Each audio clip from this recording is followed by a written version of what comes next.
చంద్రబాబుపై మరోసారి ప్రశంసల వర్షం కురిపించారు కేటీఆర్.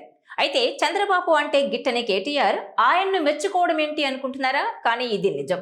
చంద్రబాబు జీనోమ్ వ్యాలీని స్థాపించారంటూ కొనియాడారు. 25 ఏళ్ల క్రితం చంద్రబాబు వేసిన అడుగు ఇప్పుడు ముఖ్యమైన లైఫ్ సైన్సెస్ క్లస్టర్ గా మారిందని, ప్రపంచంలోని 3వ వంతు వ్యాక్సిన్లను ఇక్కడి నుంచే ఉత్పత్తి చేస్తున్నారని పేర్కొన్నారాయన. చంద్రబాబును ప్రతిష్టాత్మక నాయకుడిగా కొనియాడారు. విత్తనం మొక్క కావడానికి దశాబ్దాలు పట్టొచ్చన్నారు కేటీఆర్.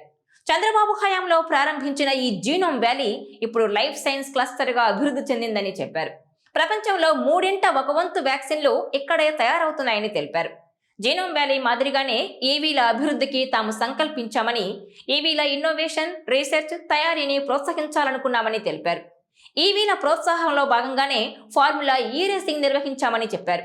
ప్రపంచం మొత్తం హైదరాబాద్ వైపు చూడాలనే ఉద్దేశంతో పనిచేశామని చెప్పారాయన. ఈ నేపథ్యంలో జీనోమ్ వ్యాలీ గురించి ఓసారి చూస్తే, స్టార్టప్లను గ్లోబల్ కంపెనీలుగా మార్చింది జీనోమ్ వ్యాలీ. ఏషియాలోనే అతిపెద్ద లైఫ్ సైన్సెస్ క్లస్టర్ అయిన జీనోమ్ వ్యాలీ ప్రపంచ ఫార్మా బయోటిక్ పరిశోధనలకు దిక్సూచిగా నిలుస్తోంది. తెలంగాణలో పెట్టుబడులకు గమ్యస్థానంగా మారింది. ప్రపంచ స్థాయి పరిశోధనలకు వేదిక అయింది. అనేక అంతర్జాతీయ కంపెనీలకు చిరునామాగా మారిన జీనోమ్ వ్యాలీ ప్రస్థానం ఉమ్మడి రాష్ట్రంలో 1999లో మొదలైంది.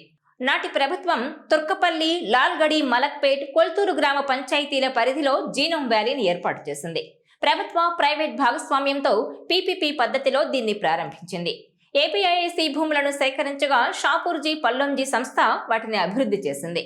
ఈ క్లస్టర్ను ప్రారంభించిన సమయంలోనే పూర్తిగా బయోటెక్నాలజీ పరిశోధనలకు, కాలుష్యరహిత ఉత్పత్తులకు కేంద్రంగా మార్చాలని నిర్ణయించారు. R&D యూనిట్లు తప్ప ఎట్టి పరిస్థితుల్లోనూ ఉత్పత్తి యూనిట్లు ఉండొద్దని కఠిన నిబంధనలు పెట్టారు.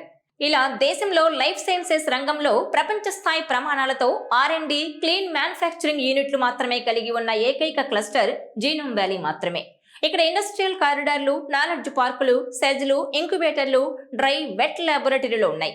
ఎన్నో అంతర్జాతీయ సంస్థలకు వేదికగా కొనసాగుతూ ప్రత్యక్షంగా సుమారు 20,000 మందికి పైగా ఉపాధి కల్పిస్తోంది. 1300 ఎకరాల విస్తీర్ణం కలిగిన ఈ జీనోమ్ వ్యాలీ ఏషియాలోనే అతిపెద్ద లైఫ్ సైన్సెస్ క్లస్టర్ గా కొనసాగుతోంది. ఈ జీనోమ్ వ్యాలీ స్థాపించిన తర్వాత వచ్చిన మొదటి సంస్థ భారత్ బయోటెక్. ఆ తర్వాత ఒకదాని వెంట ఒకటిగా కంపెనీలు తరలి వచ్చాయి.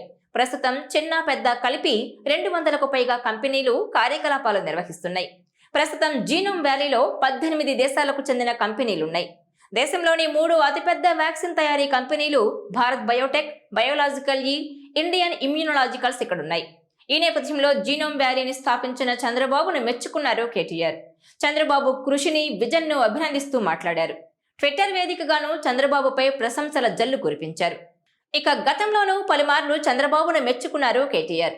కూటమి ప్రభుత్వం అధికారంలోకి వచ్చాక పెన్షన్ల పెంపు నిర్ణయంపై స్పందించిన కేటీఆర్ చంద్రబాబుపై ప్రశంసల వర్షం కురిపించారు. తెలంగాణ సీఎం రేవంత్ రెడ్డిని ఏపీ సీఎం చంద్రబాబుతో పోల్చి మరీ విమర్శలు గుప్పించారు. పెన్షన్లపై ఏపీ సీఎం చంద్రబాబు ఇచ్చిన మాట నిలబెట్టుకున్నారని, ఎన్నికల హామీ మేరకు వారంలోనే చంద్రబాబు పెన్షన్లు పెంచారని వెల్లడించారు. ఇక ఏపీ సీఎం చంద్రబాబు నేతృత్వంలో అమరావతి తెలంగాణ రాజధానిని దాటేస్తుందని భావిస్తున్నారా అన్న ప్రశ్నకు చంద్రబాబు సాధించాలనే తపన ఉన్న నాయకుడని అన్నారు. ఇప్పుడు హైదరాబాద్ గతంలో పోలిస్తే ఐటీలో బెంగళూరును కూడా దాటేసిందన్నారు. ఇలా బద్ధ శత్రువుగా ఉన్న చంద్రబాబుపై కేటీఆర్ ప్రశంసలు కురిపించడం వైరల్ గా మారింది. అయితే మనం చేసిన మంచి పనులు కళ్ళెదుటే కనిపిస్తుంటాయి. వాటి విషయంలో ఎవరైనా పొగడక తప్పదు. కేటీఆర్ కూడా సరిగ్గా ఇప్పుడు అదే చేశారు. గతంలో కేసీఆర్ కూడా టీడీపీలో ఉండి అక్కడి నుంచే బయటకు వచ్చారు. అప్పటి నుంచి కేసీఆర్ చంద్రబాబును విమర్శిస్తూనే ఉన్నారు. ఇక ప్రత్యేక తెలంగాణ సందర్భంలోనూ చంద్రబాబుపై కేటీఆర్ ఏ స్థాయిలో విరుచుకుపడ్డారో మనందరికీ తెలిసిందే. చంద్రబాబు 2 కళ్ల సిద్ధాంతాన్ని పాటిస్తున్నారని విరుచుకుపడడంతో వారి మధ్య గ్యాప్ మరింత ఎక్కువైంది. రాజకీయ శత్రువులుగా మారిపోయారు. విభజన తర్వాత జరిగిన ఎన్నికల్లో గులాబీ పార్టీ గెలవడంతో టీడీపీ తెలంగాణలో కనుమరుగైపోయింది. 2019 ఎన్నికల్లో ఇటు తెలంగాణ, అటు ఏపీలోనూ అధికారం కోల్పోయింది టీడీపీ. అయితే ఇటీవలి ఎన్నికల్లో కూటమి ప్రభుత్వం తిరుగులేని విజయం సాధించడంతో చంద్రబాబు మళ్లీ ఫామ్లోకి వచ్చారు. తెలంగాణలోనూ టీడీపీకి పూర్వ వైభవం తీసుకురావాలనే యోచనలో ఉన్నారు. అయితే ఇదే సమయంలో తెలంగాణలో గులాబీ పార్టీ వాడిపోయింది. గతేడాది జరిగిన ఎన్నికల్లో ఓడిపోవడంతో ఒక్కో గులాబీ రెక్క ఊడుతూ వస్తోంది. 10 ఏళ్లు ఓ వెలుగు వెలిగిన కేసీఆర్ కూడా అధికారం కోల్పోవడంతో ఫామ్ హౌస్ కే పరిమితమయ్యారు. కేటీఆర్, హరీష్ రావే తమ వాయిస్ ను వినిపిస్తున్నారు. ఈ నేపథ్యంలో కేటీఆర్ చంద్రబాబును మెచ్చుకోవడం నెట్టింట చర్చకు దారితీసింది. చంద్రబాబుపై కేటీఆర్ పొగడ్తలు దేనికి సంకేతమన్న అభిప్రాయం వ్యక్తమవుతోంది. రేవంత్ రెడ్డి, చంద్రబాబు గురుశిష్యుల లాంటి వారని చెప్తుంటారు. రేవంత్ రెడ్డి కేసీఆర్ ప్రభుత్వ హయాంలో ఎన్నో అక్రమాలు జరిగాయంటూ వాటి విచారణకు ఆదేశించారు. దీంతో తెలంగాణలో త్వరలో కీలక నేతల అరెస్టులున్నొచ్చంటూ ప్రచారం జరుగుతోంది. ఈ నేపథ్యంలోనే కేటీఆర్ చంద్రబాబుపై ప్రశంసల వర్షం కురిపిస్తున్నారా అన్నది ఇప్పుడు హాట్ టాపిక్ గా మారింది.